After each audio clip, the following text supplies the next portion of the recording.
Hello friends, welcome to channel Maan invest talk. This is your friend Alamgir. और आज हम इस वीडियो में डिस्कस करेंगे एक फंडामेंटल पैरामीटर के बारे में। देखिए, मार्केट में हर किसी को एक कन्फ्यूजन रहता है। जो भी बिगिनर ट्रेडर मतलब 2-3 साल 4 साल से मार्केट में जो आए, उनको लगता है कि हम लोग फंडामेंटल करें या टेक्निकल करें, क्योंकि कुछ लोग हमें फंडामेंटल सिखाते हैं, कुछ लोग टेक्निकल सिखाते हैं और देख के दोनों ही सही लगता है, राइट।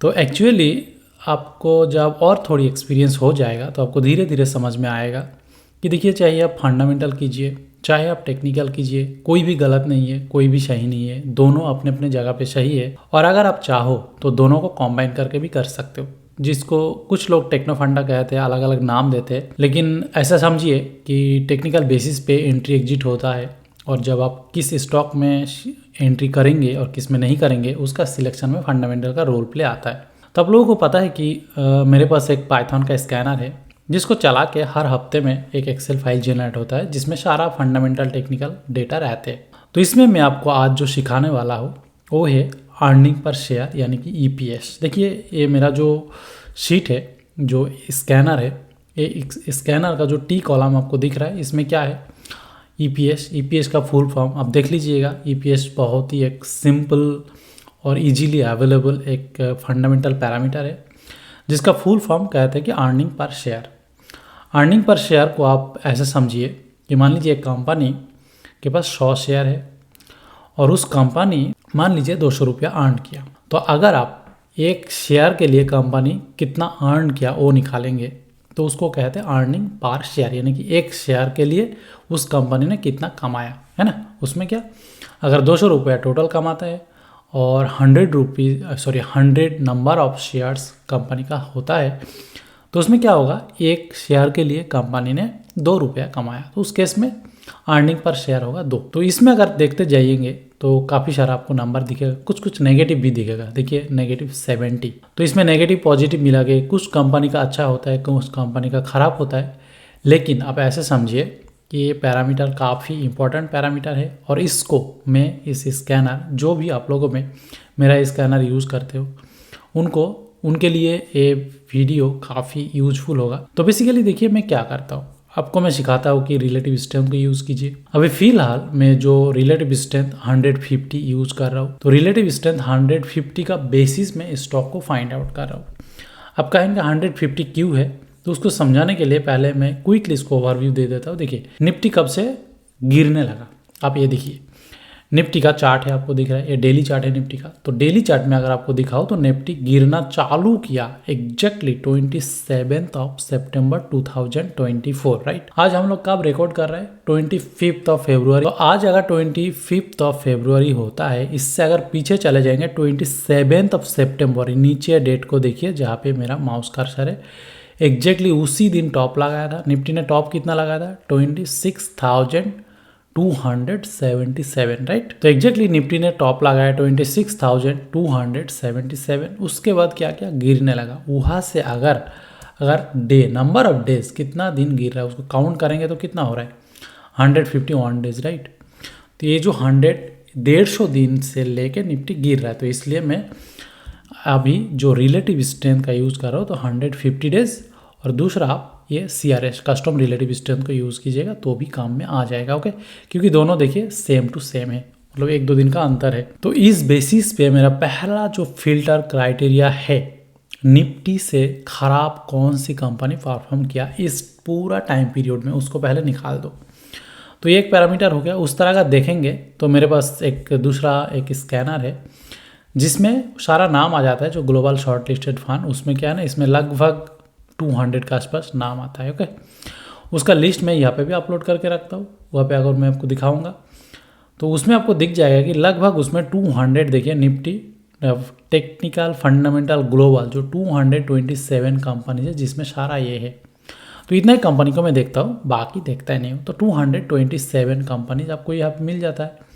अभी बात ये है कि इसका बेसिस पे जब मैं शॉर्ट लिस्ट किया तो 200 कंपनी आया। अब क्या मेरे पास इतना पैसा थोड़ी ना है कि 200 कंपनी में मैं लगा दूंगा, मेरे लिए तो 10 से 15 कंपनी चाहिए। अब इसको आप कैसे छानेंगे, तो अलग अलग फिल्ट्रेशन मेथड लगाते, तो उनमें से अर्निंग पर शेयर एक है।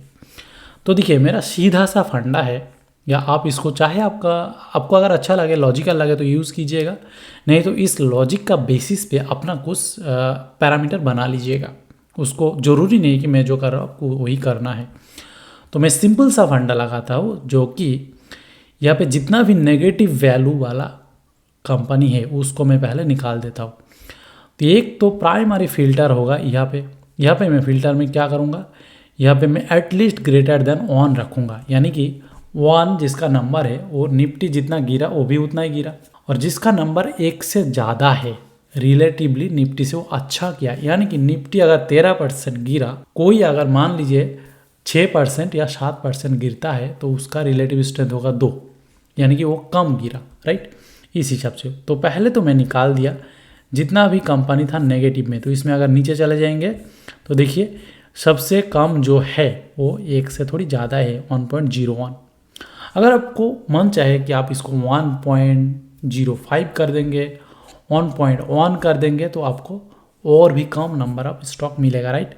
लेकिन मैं पर्सनली पसंद करता हूँ चार्ट में लगा के, मैं चार्ट को देख के सिलेक्ट करना, ओके। तो एक फिल्ट्रेशन के बाद अराउंड 200 कंपनी आ गया। अभी अगर मैं यहाँ पे ये जो EPS का नंबर लगा दूँ तो कितना कंपनी आएगा, तो देखिए EPS को अगर मैं 0 कर दूँ, एटलीस्ट मुझे ये नहीं चाहिए कि EPS बहुत ज़्यादा उठे, लेकिन EPS एटलीस्ट नेगेटिव होना नहीं चाहिए किसी का।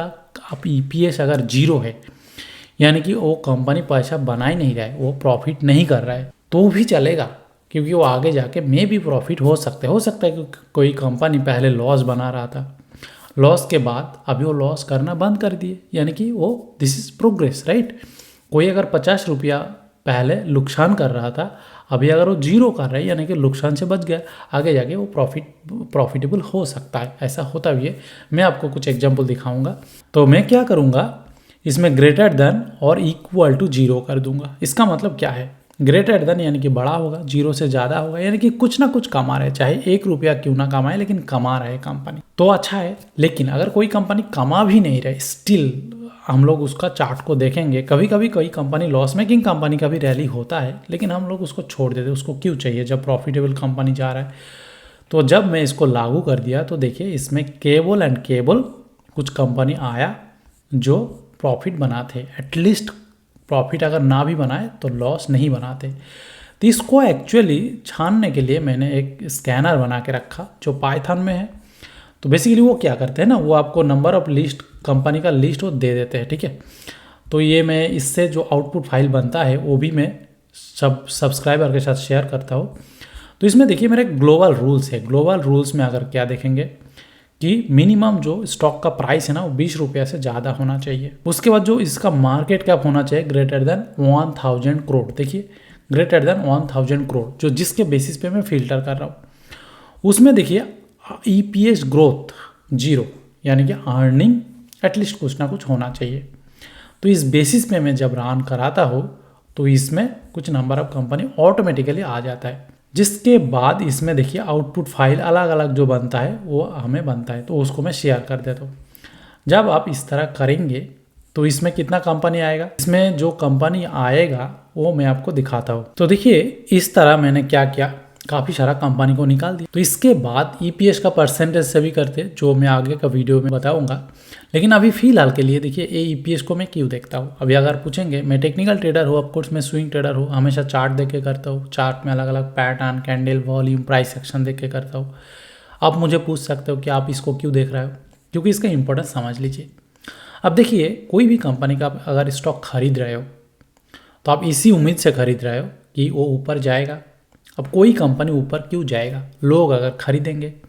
अगर आपने 100 रुपये से खरीदे और कोई आके अगर उसको 101, 102 रुपये में ख़रीदना नहीं चाहते तो उसका प्राइस ऊपर जाना पॉसिबल ही नहीं है।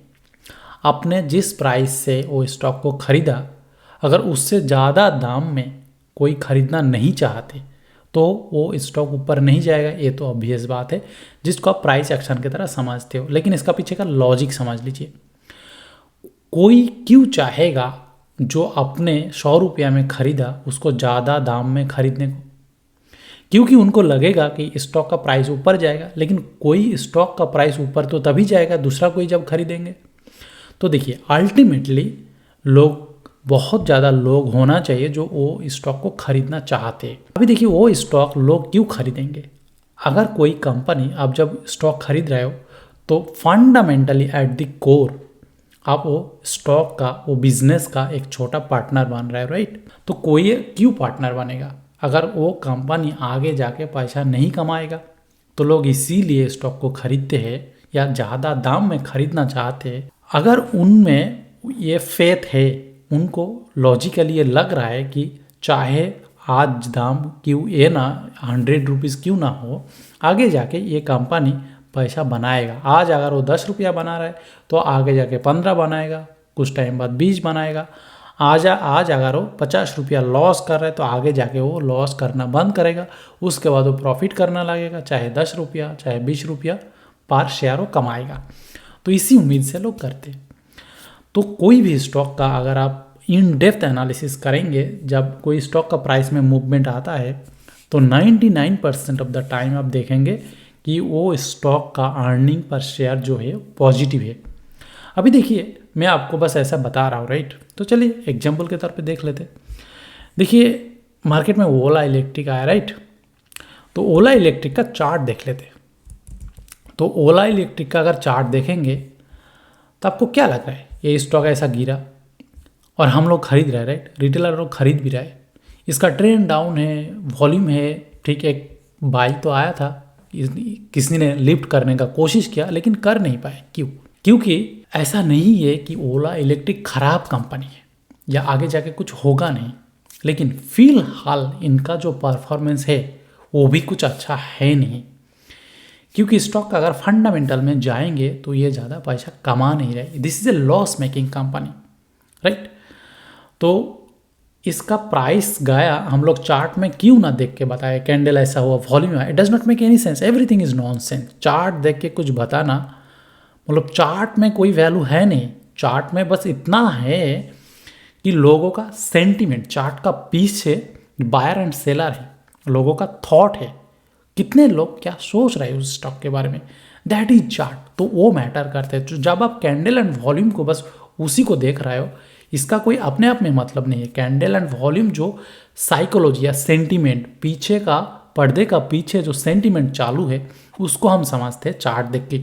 तो इसलिए चार्ट का इंपॉर्टेंस है, चार्ट का अपने आप में कोई इंपॉर्टेंस है नहीं। अभी देखिए ये क्यों गिरा, तो इसका थोड़ी फंडामेंटल देख लेते हैं। कोई भी स्टॉक आप उठा के ऐसा देख लीजिएगा, मैं बस आपको एग्जांपल दूंगा। देखिए इसका अर्निंग पर शेयर क्या है, सितंबर का अर्निंग, ऐसा ज़्यादा डेटा अवेलेबल है नहीं। सितंबर का जो अर्निंग था वो था -1.12, यानी कि एक शेयर के लिए इसने 1 रुपया लॉस कर रहा था, 1 रुपया 12 पैसा लॉस कर रहा था।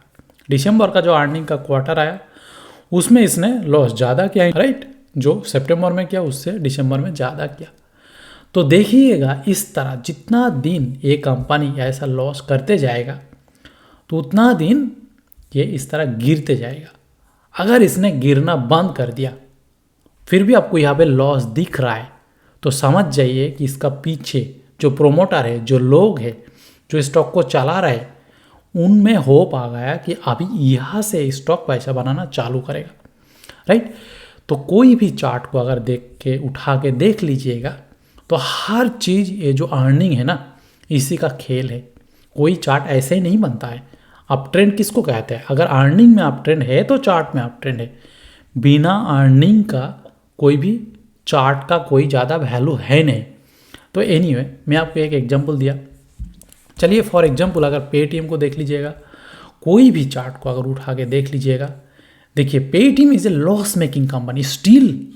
अगर 2023 से, चलिए डाटा को मैं थोड़ी और बड़ा कर देता, ओके? तो डेटा को अगर मैं बड़ा कर दूँ तो आपको दिख जाएगा कि ये लॉस मेकिंग कंपनी है। इसको मैं थोड़ी रिफ्रेश कर लेता हूँ क्योंकि ये थोड़ी हैंग हो गया, ओके? तो अभी अगर मैं पेटीएम में चले जाऊँ तो आपको मैं दिखाऊंगा कि अगर जितना भी पीछे चले जाइए, this is a loss making company. बस होप में लोग ट्रेड कर रहे हैं कि चलो आगे जाके ये पैसा बनाएगा, ओके?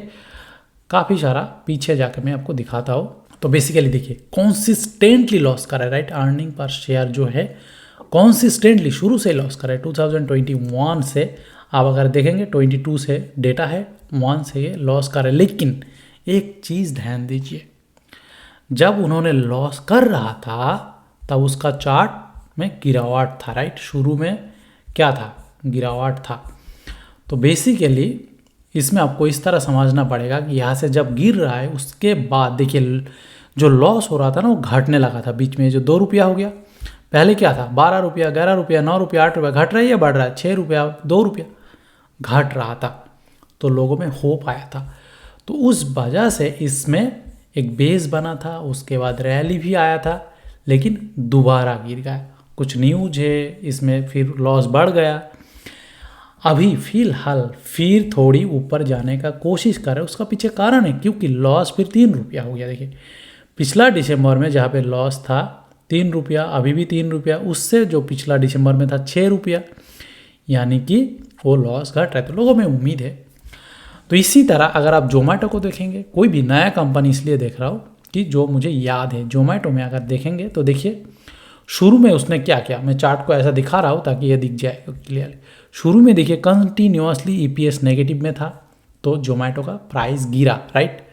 प्राइस गिरते गया गिरते गया गिरते गया। उसके बाद देखिए जब इसने 0 पे आया, यानी कि लॉस भी ये कम करने लगा था धीरे धीरे धीरे। फिर जब यहाँ से 0 पे आया, 0 से थोड़ी बढ़ने लगा तो प्राइस भी ऊपर जाने लगा। अभी दोबारा ये गिर रहा है। एक तो मार्केट का सेंटीमेंट है, दूसरा इसका प्रॉफिटेबिलिटी भी घट गया। दिसंबर देखिए, पिछला दिसंबर में कितना 0.16 यानी कि 16 पैसा इसने कमाया था। इस दिसंबर में क्या कमाया 0.07 यानी कि 7 पैसा, काफ़ी ज़्यादा 56% डाउन हो गया। तो प्राइस में भी वो चीज़ आपको दिख रहा है। तो मेरा कहने का मतलब ये था, इसका इम्पोर्टेंस समझाना कि देखिए कोई भी चार्ट अगर आप देख रहे हो टेक्निकल एनालिसिस के जरिए, कोई आपको सिखा रहा है, that's good, very good, but without fundamental backup to the chart, to the company, there is no sense in any kind of technical analysis. क्योंकि टेक्निकल चार्ट बनता है इसलिए कि उसका फंडामेंटल लेवल पे चेंजेस आते हैं। या तो लोग होप कर रहे हैं कि चेंज आने वाला है, इसलिए जब नेगेटिव दिखता है तब भी चार्ट चलता है। अगर वो नेगेटिव रह जाएगा किस मतलब मान लीजिए 2-3 क्वार्टर, तो वो चार्ट में ऑटोमेटिकली आ जाए। चार्ट में क्रैश आना ही है अगर वो पैसा नहीं बना रहा है। तो इसीलिए अगर सेम टाइम में, चलिए हम लोग देख लेते हैं, कुछ चार्ट अभी भी रैली कर रहा है, क्यों कर रहा है। अगर आप देखेंगे कोई भी चार्ट, मेरे पास लिस्ट है, मैंने बोला आपको, तो चलिए ये मेरा बायबल लिस्ट है, ओके।